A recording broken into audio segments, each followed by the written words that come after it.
The road stretched out in front of him, a thin ribbon of asphalt barely illuminated by the dim glow of his headlights. Aaron adjusted his grip on the steering wheel, glancing at the clock on the dashboard. 2:13 a.m. He was running late. The dinner with his friends had gone longer than expected, and now he found himself on the empty, twisting back roads that cut through the dense woods of northern Maine. The night was unnervingly quiet, the kind of silence that pressed against your eardrums and made your own breathing sound unnaturally loud. The occasional rustle of leaves or snap of a twig outside the car was enough to make him jump, though he told himself it was just the wind or a wandering animal. Still, there was something about these woods that set his teeth on edge. As the road wound deeper into the forest, Aaron's unease grew. His GPS had stopped working over an hour ago, the screen frozen on a loading icon before finally going black. The phone itself had no signal, leaving him with nothing but the unreliable guidance of memory. The first sign of trouble came in the form of a figure standing by the side of the road. A woman. Her head was bowed, her long hair hanging in dark strands around her face. She wore a pale, mud-streaked dress that clung to her thin frame. Aaron slowed the car, his heart pounding. She didn't wave or signal for help, just stood there, as still as a statue, her hands hanging limply at her sides. Against his better judgment, Aaron rolled down the passenger window. "Are you okay?" he called out, his voice trembling slightly. The woman didn't respond. She didn't even look up. Her shoulders rose and fell with slow, shallow breaths. Aaron hesitated. His instincts screamed at him to drive on, but a gnawing sense of guilt rooted him in place. "Do you need help?" he asked again, louder this time. The woman's head snapped up with an unnatural speed, and Aaron recoiled. Her eyes were wide and empty, the pupils impossibly large, swallowing the whites. Her mouth opened slightly, revealing teeth stained a sickly shade of yellow. Before he could process what he was seeing, she let out a sound that wasn't quite a scream, wasn't quite a howl. It was a guttural, piercing noise that made his skin crawl. Aaron slammed the window shut and floored the accelerator like slang, the tires squealing as the car lurched forward.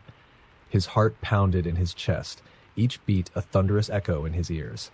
He glanced in the rearview mirror, expecting to see her standing there, or worse, chasing after him, but the road behind him was empty. His grip on the steering wheel was white-knuckled, his breaths coming in short, panicked gasps. He tried to convince himself it had been some kind of hallucination, a trick of the shadows, the product of exhaustion. But the sound of her scream still lingered in his ears, a haunting reminder of how real it had felt. As he rounded a sharp curve, he saw another figure in the road. This time it was a man, crouched on all fours in the center of the lane. Aaron's stomach dropped. The man's head was twisted at an unnatural angle, his face turned up toward the sky. His mouth moved as if he were speaking, but no sound came out. Aaron swerved to avoid him, narrowly missing the figure as the car veered dangerously close to the edge of the road. When he looked in the rearview mirror again, the man was gone. The forest around him seemed to close in tighter, the trees leaning toward the road as if to block his escape. The headlights cast long, flickering shadows that danced across the gnarled trunks and tangled undergrowth.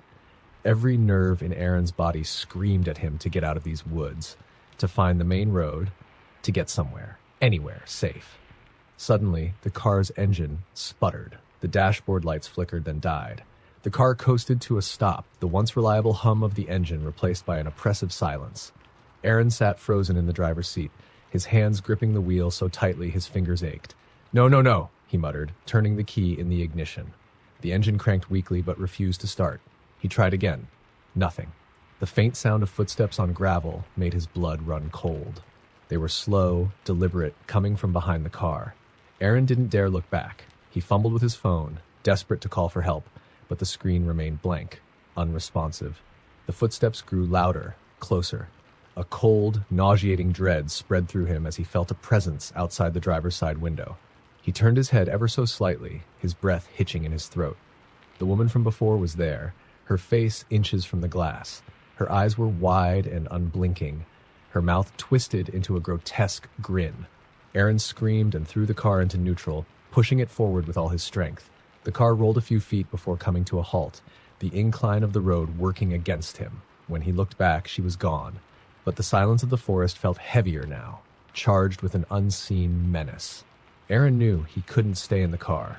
He grabbed a flashlight from the glove compartment and stepped out into the cold night air. The woods were alive with sounds now. Twigs snapping, leaves rustling, faint whispers that seemed to come from all around him. He shone the flashlight into the trees, the beam cutting through the darkness. Shadows danced and shifted at the edges of the light, but nothing solid materialized. He started walking, his only thought to put as much distance as possible between himself and the car. The road stretched endlessly in both directions, flanked by walls of impenetrable forest. The whispers grew louder, more insistent, words forming just beyond the edge of comprehension. Aaron's flashlight flickered, then died, plunging him into darkness. He froze, straining to hear any sign of movement. A hand clamped down on his shoulder, cold and claw-like. He spun around, but there was no one there. Panic took over. Aaron ran, stumbling over roots and rocks, the unseen forces of the forest closing in around him. The whispers became a chorus of voices, a cacophony of laughter, screams, and sobbing. When he finally burst out of the woods onto a main road, the first rays of dawn breaking over the horizon, he collapsed to his knees, gasping for breath. A car approached from the distance, its headlights cutting through the early morning mist.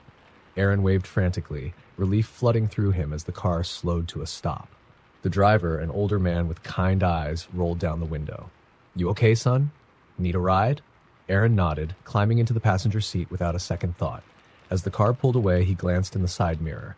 The woman in the pale dress stood at the edge of the woods, her empty eyes watching him go. The endless stretch of highway seemed to devour the night, leaving only the thrum of the engine and the faint static of the radio to keep him company. Jake hated these late-night hauls, but the overtime pay was too good to pass up. It was just him, his truck, and the darkness that pressed in from every direction. The sign for Route 42 appeared, weathered and bent, half hidden behind a cluster of overgrown trees. The shortcut would shave an hour off his trip. Locals always warned against taking it after dark, spinning tales about strange happenings and disappearances, but Jake wasn't one to buy into superstition. The turnoff came quickly, the headlights catching the jagged edges of the road. As soon as he entered the old highway, it felt as though he'd crossed some invisible threshold. The air inside the truck grew heavy, suffocating, and the road ahead seemed to twist unnaturally, like a serpent writhing beneath his tires. Jake shook it off. He was tired, that was all. He turned the radio dial searching for a station, but all he got was static. Frustrated, he turned it off, letting the hum of the truck fill the void. That was when he saw it, a pair of red taillights in the distance. Another vehicle, barely visible through the trees. Relief washed over him. The presence of another driver was comforting, a reminder that he wasn't completely alone out here. But as he drove closer, something about the car felt wrong. It was an old model, maybe from the 1950s, with rounded edges and chrome details that gleamed under his headlights. The car was creeping along, far below the speed limit, swaying slightly as if its driver was drunk or disoriented. Jake tapped his horn lightly, signaling his intent to pass. The car didn't respond. He tried again, holding the horn a little longer this time. Still no reaction. Annoyed, he shifted lanes and sped up to overtake it. As he pulled alongside the car, he glanced at the driver. What he saw made his stomach twist. The man behind the wheel looked like he had been there for decades. His skin was ashen, sagging like melted wax. His eyes were hollow sockets, black and glistening with some unholy wetness.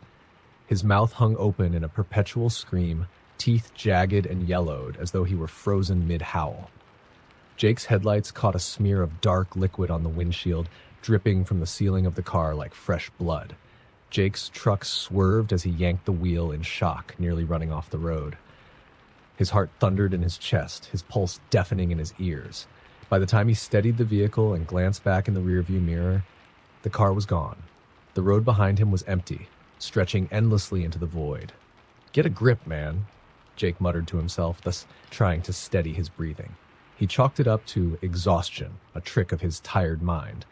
But his grip on the steering wheel tightened, and he couldn't shake the image of the hollow-eyed man. The road seemed to stretch forever, the trees on either side closing in like a tunnel. The darkness was absolute now, the truck's high beams barely piercing the oppressive gloom. Jake checked the clock on the dashboard. 3:17 a.m. Time felt distorted, sluggish. It didn't feel like he was getting anywhere. Suddenly, the static on the radio burst to life, crackling and hissing. A voice emerged from the noise, faint but unmistakable. "Turn back," it whispered. The words were barely audible, but they sent a chill racing down Jake's spine. He turned the radio off again, but the voice persisted, growing louder. Turn back now." Jake slammed the dashboard, cursing under his breath. This couldn't be happening. He pressed harder on the accelerator, desperate to leave this cursed road behind.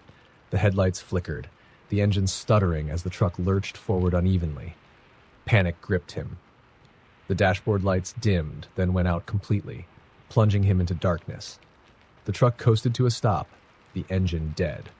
Jake sat frozen, gripping the wheel so tightly his knuckles turned white. He flicked the ignition, but the truck refused to start. The only sound was the faint creak of metal as the cooling engine settled. Then came the knocking. It was soft at first, barely audible, like fingertips tapping on glass. Jake's breath caught in his throat. He slowly turned his head toward the passenger side window. A face stared back at him. It was the same man from the car, his hollow eyes now inches from the glass. His mouth twisted into an unnatural grin, exposing teeth too long, too sharp. Jake screamed, scrambling to unlock his seatbelt, but the buckle wouldn't budge. The man's hand pressed against the window, the flesh pale and mottled, the fingers impossibly long. The truck jolted violently as something slammed into the back of it. Jake looked into the side mirror, but there was nothing there. The knocking came again, this time from the driver's side. Jake turned, but the window was empty. A whisper came from the back seat, low and guttural. "Why didn't you turn back?" Jake didn't think. He threw open the door and bolted into the woods, branches whipping at his face and arms as he ran blindly into the darkness. The whispers followed him, surrounding him, voices overlapping in a chorus of mocking laughter and sinister promises. He tripped over a root and fell hard, the impact knocking the wind from his lungs. As he lay there, gasping for breath, the laughter grew louder. Shadows moved in the trees, eyes glinting in the darkness. The whispers became a chant, the words unintelligible but filled with malice. When Jake finally found the courage to stand, he realized the road was gone. The forest stretched endlessly in every direction, a labyrinth of twisted trees and suffocating darkness. The last thing he saw before the shadows closed in was the hollow-eyed man, standing just a few feet away, grinning as he whispered, "You were warned." The rain hammered against the windshield in relentless sheets, reducing visibility to almost nothing. Claire's wipers scraped uselessly across the glass, struggling to keep up. She cursed under her breath, gripping the steering wheel tightly as her old sedan navigated the winding mountain road. The GPS on her phone had failed an hour ago, leaving her directionless in the middle of nowhere. She was certain this road wasn't on any map. The cracked asphalt was too narrow, and the guardrails were rusted and broken in places. It wasn't even supposed to be raining tonight, but the storm had rolled in suddenly, the sky turning a sickly gray before unleashing its fury. As she crested a hill, her headlights caught something standing in the middle of the road. Her heart leapt into her throat. Slamming the brakes, she skidded to a halt mere feet from the figure. It was a child, a girl, no older than 10. Her hair hung in dripping black strands over her face, and she wore a simple white dress that clung to her body in the rain. She was barefoot, her feet filthy and pale against the black asphalt. Claire rolled down her window, hesitating. "Hey, are you okay?" she called, her voice shaky. The girl didn't respond. She just stood there, her head tilted slightly, as if listening to something Claire couldn't hear. Claire's instincts screamed at her to keep driving, but the thought of leaving a child alone in this storm made her stomach churn. She sighed, stepping out of the car and into the downpour. The cold rain soaked through her clothes instantly, making her shiver. "Are you lost? Where are your parents?" Claire asked, taking a cautious step forward. The girl finally moved, raising her head. Her face was pale, her eyes wide and glassy, but it was her smile that made Claire's blood run cold. It was too wide, stretching unnaturally across her face as if her skin was being pulled back by invisible hands. Claire froze. Something was wrong. Every instinct she had screamed at her to get back in the car and leave, but her legs felt like lead. "Can you help me find my mommy?" the girl asked, her voice soft and hollow. Claire swallowed hard, forcing herself to speak. "Where is she? Do you know where she might be?" The girl didn't answer. Instead, she pointed toward the woods lining the road. The trees were dense, their gnarled branches swaying in the storm. The darkness between them was impenetrable, a black void that seemed to stretch forever. Claire shook her head. I can't go out there. It's too dangerous. Let me call for help, okay? She reached for her phone, but the screen remained dark, unresponsive. The girl's smile faded, replaced by a blank, expressionless stare. You have to help me, she said, her voice taking on an edge, deeper and more insistent. Claire took a step back toward the car. I'll get help. Just stay here. The girl moved suddenly, her head snapping to the side like a broken doll. She's in the woods, she said flatly. She needs you. Claire's heart pounded as she stumbled backward, tripping over the uneven asphalt. The girl tilted her head again, her wide smile returning. You're not going to leave me, are you? The question hung in the air like a threat. Claire turned and bolted for the car, her wet shoes slipping against the pavement. She slammed the door shut and locked it, her hands trembling as she jammed the key into the ignition. The engine roared to life, and she threw the car into reverse. But the girl was no longer in front of her. Claire scanned the road, her headlights cutting through the rain. The girl was gone. Relief washed over her, followed immediately by dread. She hadn't seen the girl move. A faint tapping sound made her stomach drop. It was coming from the passenger side window. Slowly, she turned her head. The girl was standing there, her face pressed against the glass, that unnatural grin spreading wider than ever. Her eyes were dark now, empty voids that seemed to suck the light from the cabin. You can't leave, the girl whispered, her breath fogging the glass. Claire screamed, slamming her foot on the gas. The car lurched forward, speeding down the road as fast as it could manage on the wet pavement. She didn't dare look back. The tapping continued, faint but persistent, echoing inside the car. When she finally dared to glance in the rearview mirror, her heart stopped. The girl was sitting in the back seat, her hands folded neatly in her lap, her head tilted as she smiled. Why didn't you help her? The girl asked, her voice soft and accusing. Claire screamed again, jerking the wheel. The car skidded, tires losing traction, before slamming into the guardrail. The world spun, metal screeching as the car tumbled down the embankment. When Claire woke, the car was upside down, its frame twisted and broken. Rain dripped through shattered windows, and the smell of gasoline filled the air. She groaned, pain shooting through her body as she struggled to unbuckle her seatbelt. A pair of bare feet appeared outside the driver's side window. Claire froze, her breath hitching. The girl crouched down, peering inside the wrecked car. Her wide grin was the last thing Claire saw before everything went dark. The next morning, a patrol car found Claire's wrecked vehicle. The officer radioed for backup, but when he peered inside, the car was empty. There was no sign of Claire or anyone else.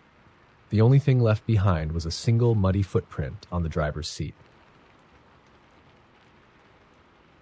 The road was a ribbon of cracked asphalt that sliced through the barren expanse of desert under a moonless sky.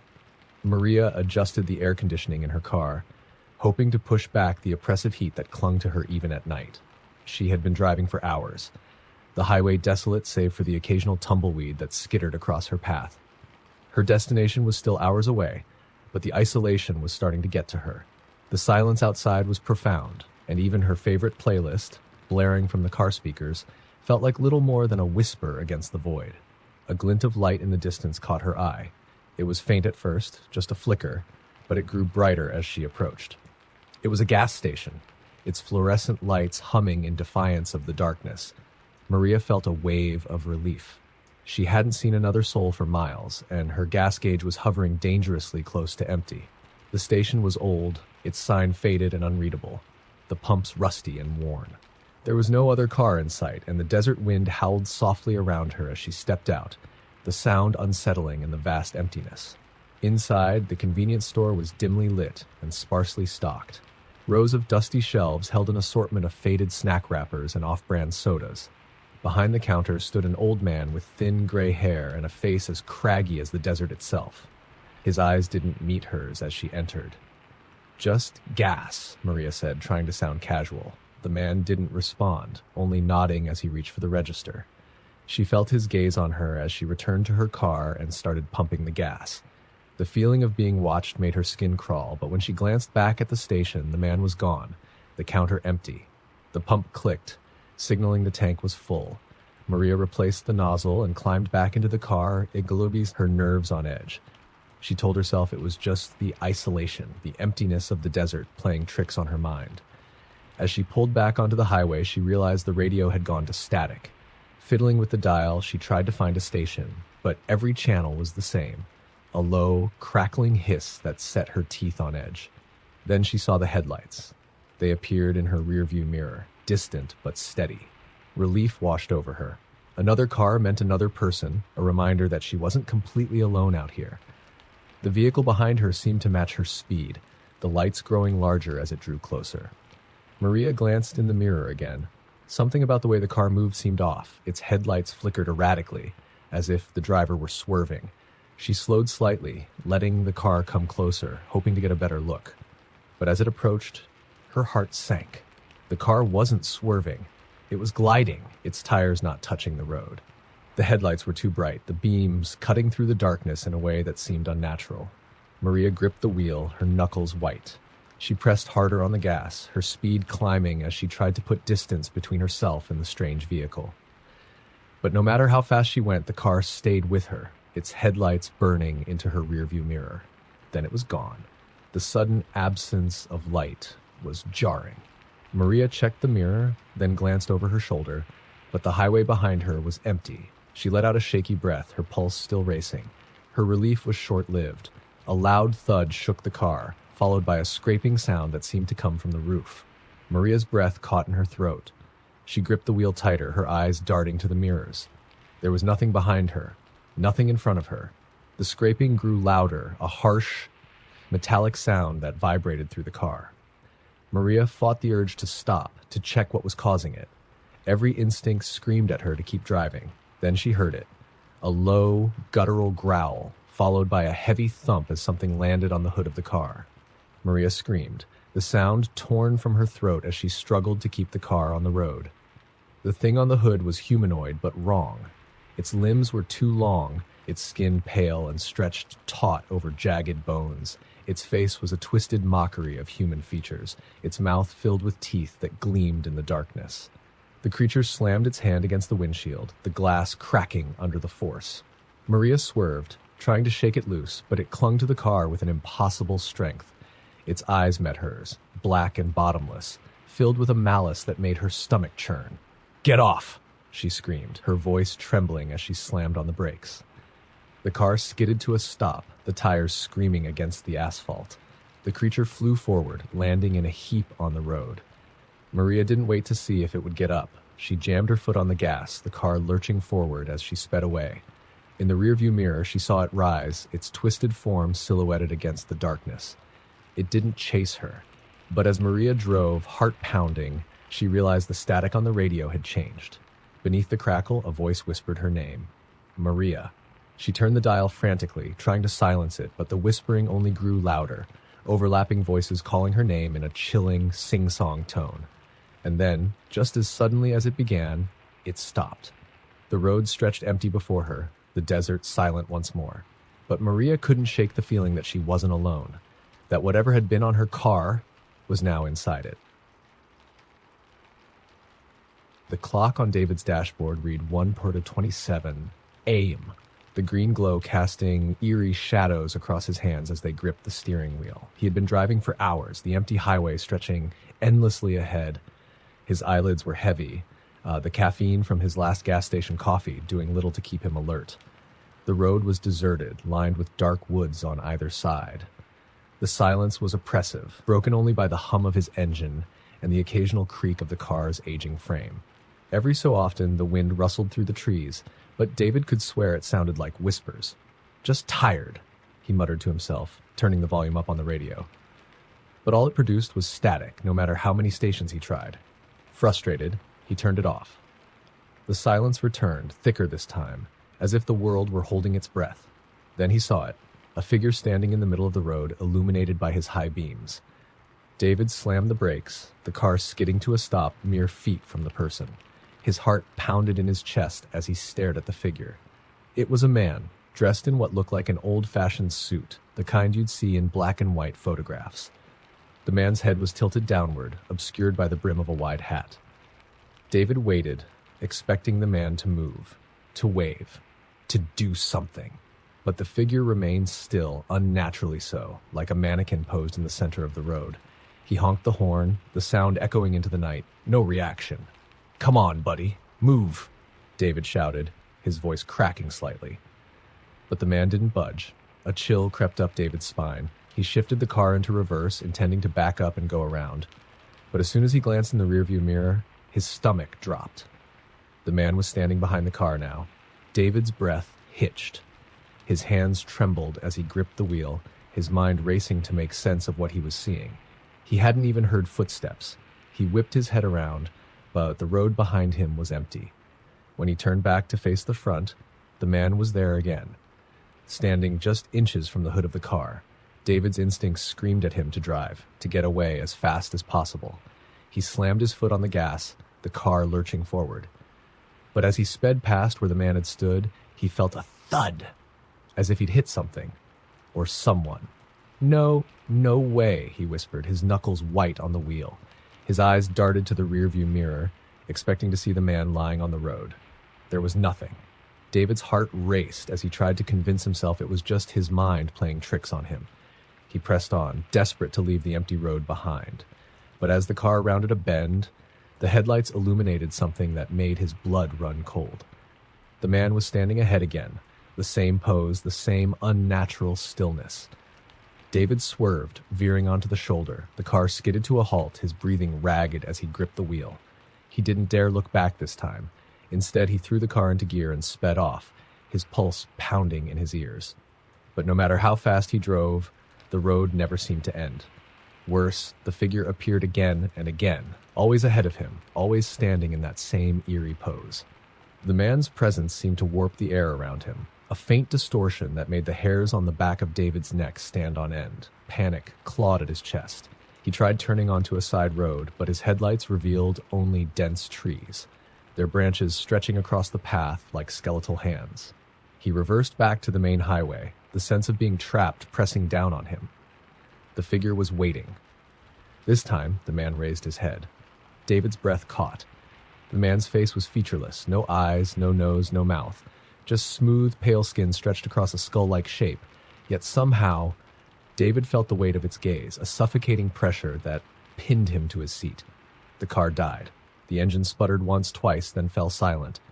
No, David muttered, frantically twisting the key in the ignition. The engine refused to turn over. The silence now absolute. The figure began to move. It didn't walk.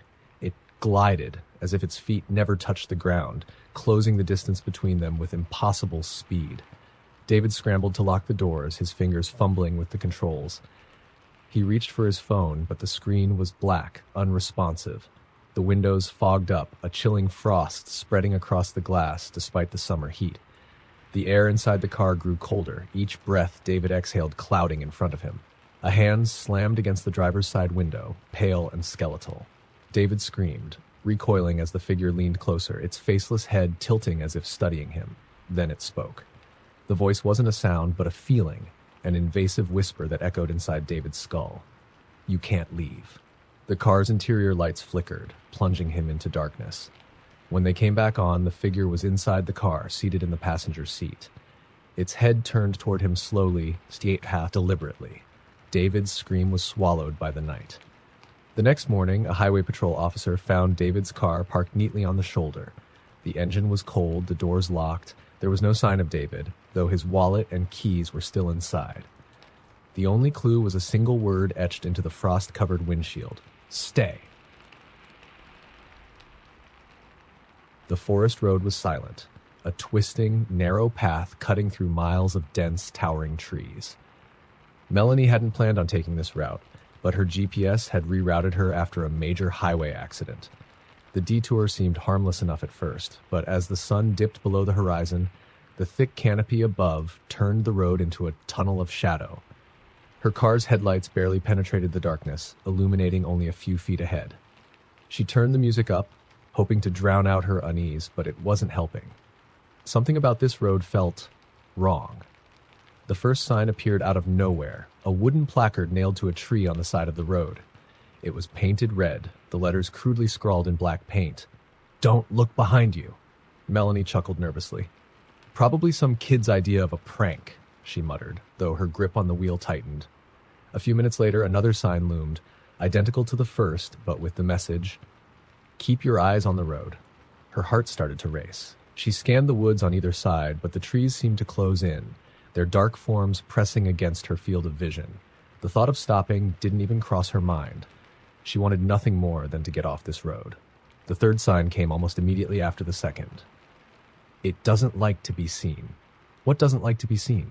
Melanie whispered to herself, her voice barely audible over the pounding of her pulse. She pressed harder on the gas.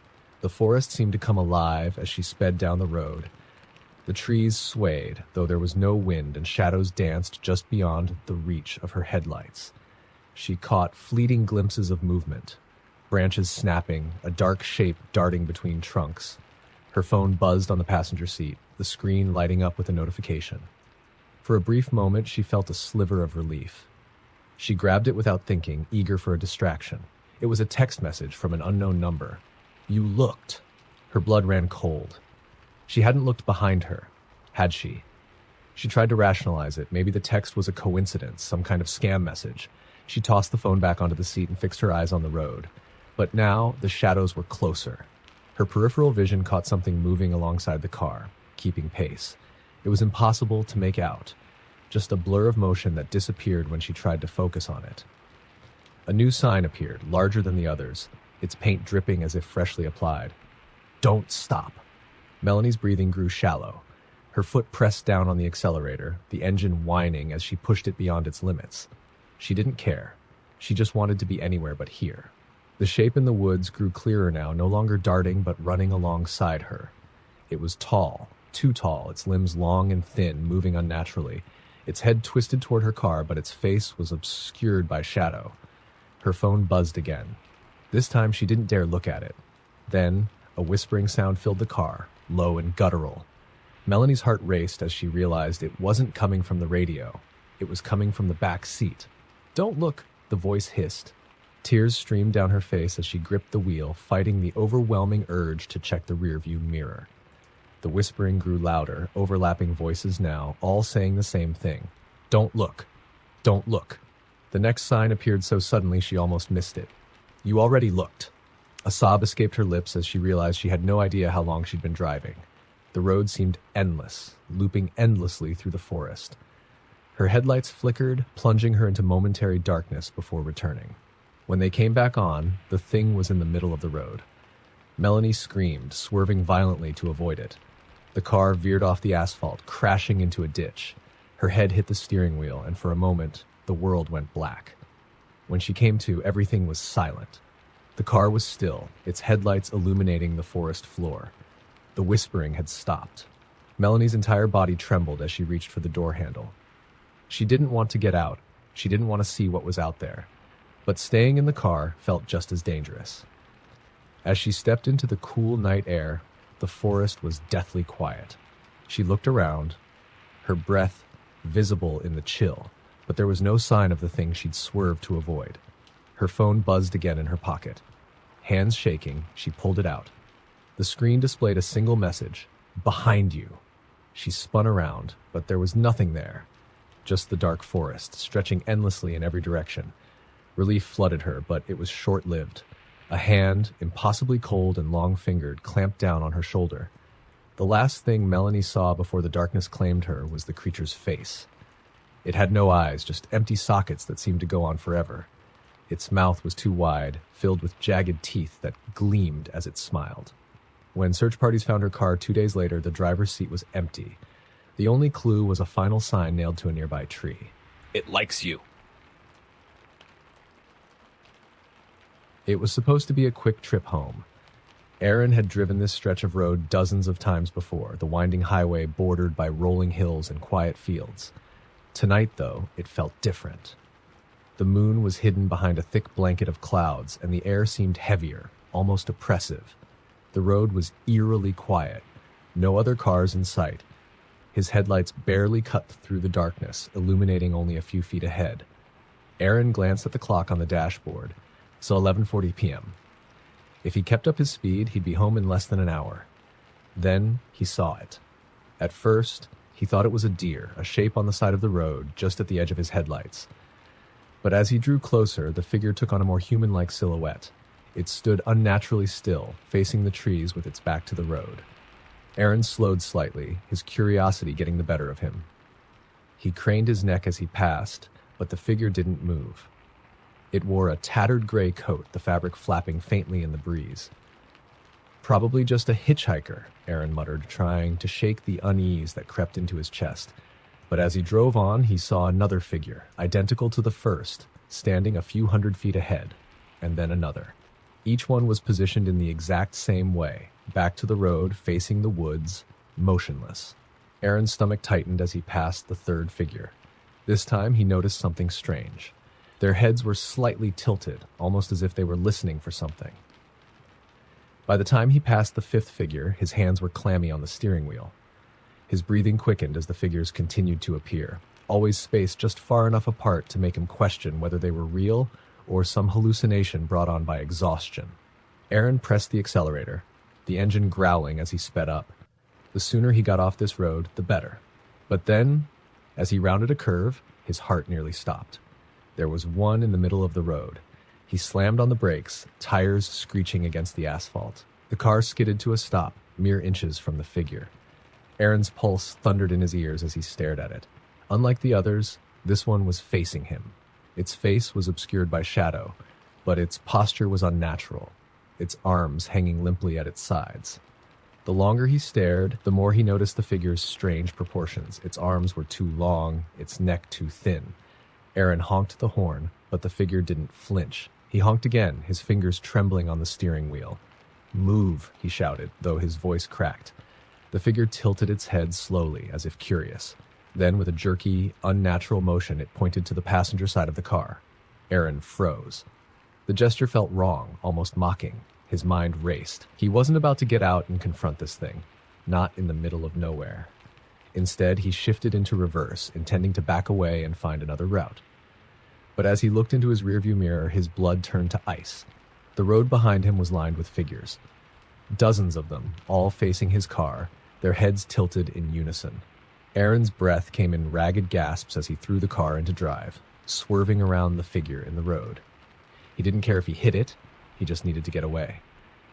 The car jolted as he clipped something, but he didn't stop to look back. The figures appeared more frequently now, lining both sides of the road like silent sentinels.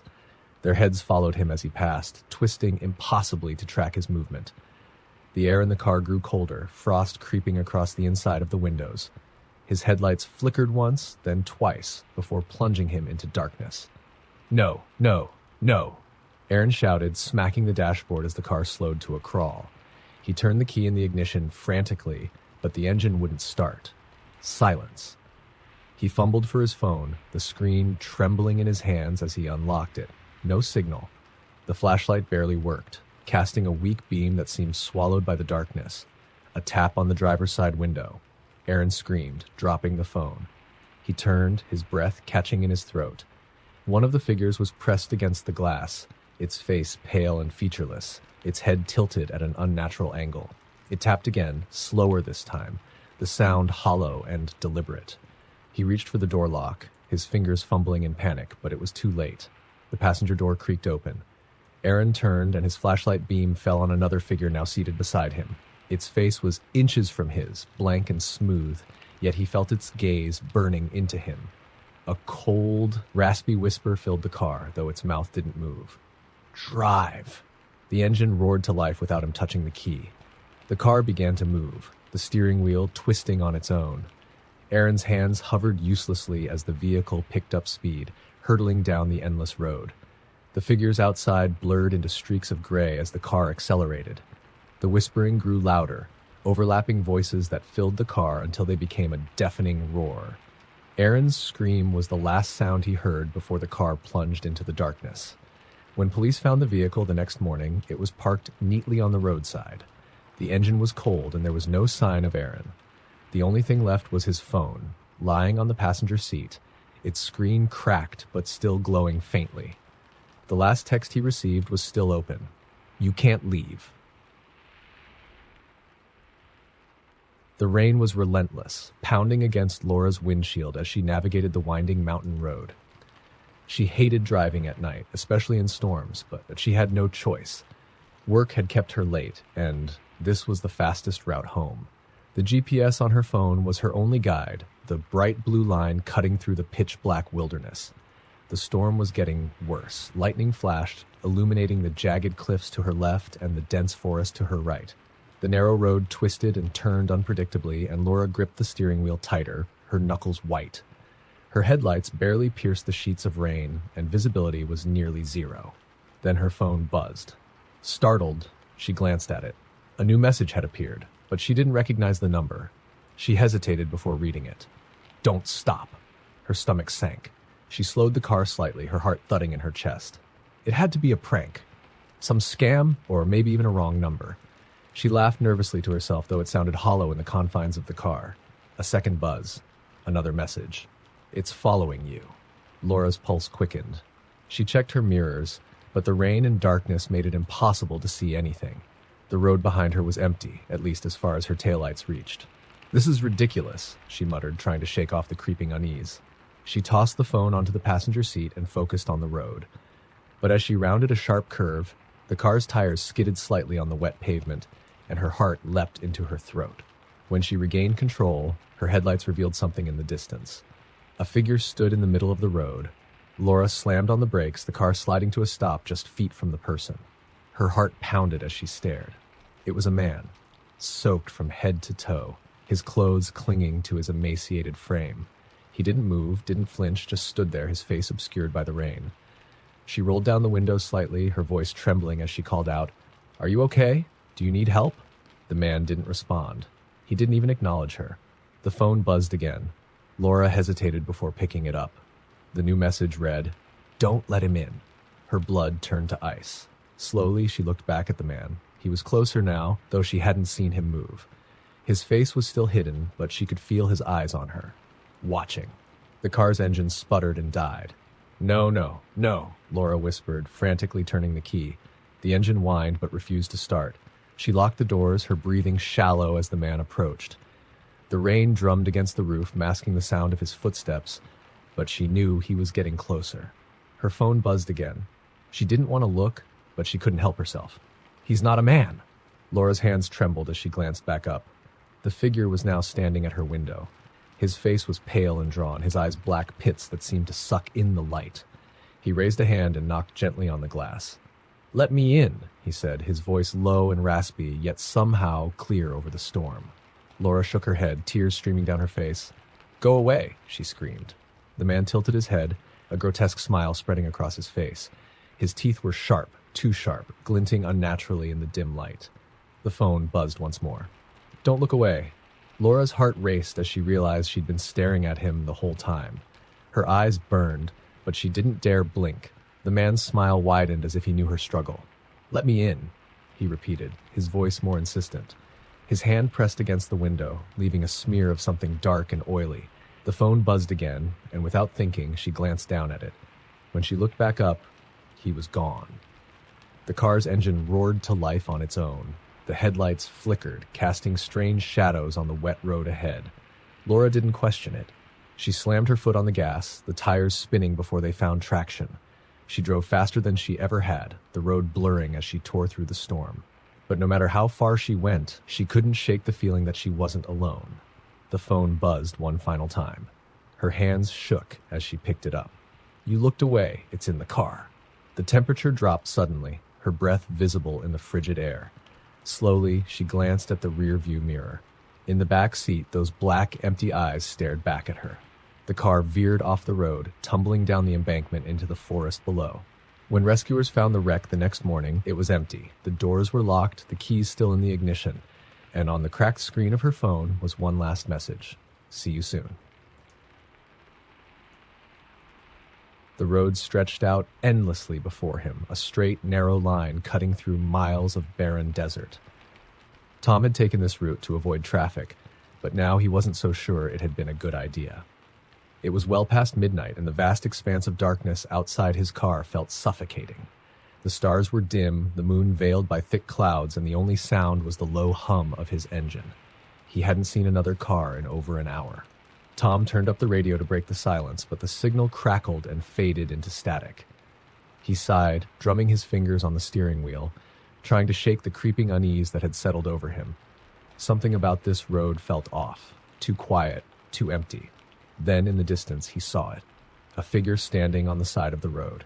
As he approached, the figure became clearer. A woman, pale and thin, wearing a white dress that fluttered faintly in the desert breeze. Her head was bowed, her long, dark hair obscuring her face. Tom's foot hovered over the brake. She didn't wave or signal for help. She just stood there, motionless. He slowed slightly, debating whether to stop. But as he passed her, he felt it. A cold wave swept through the car, chilling him to the bone. His breath fogged the inside of the windshield, and the hairs on his arms stood on end. Glancing in the rearview mirror, he saw her again, closer this time, though he hadn't heard or seen her move. "Hell no," he muttered, pressing harder on the gas.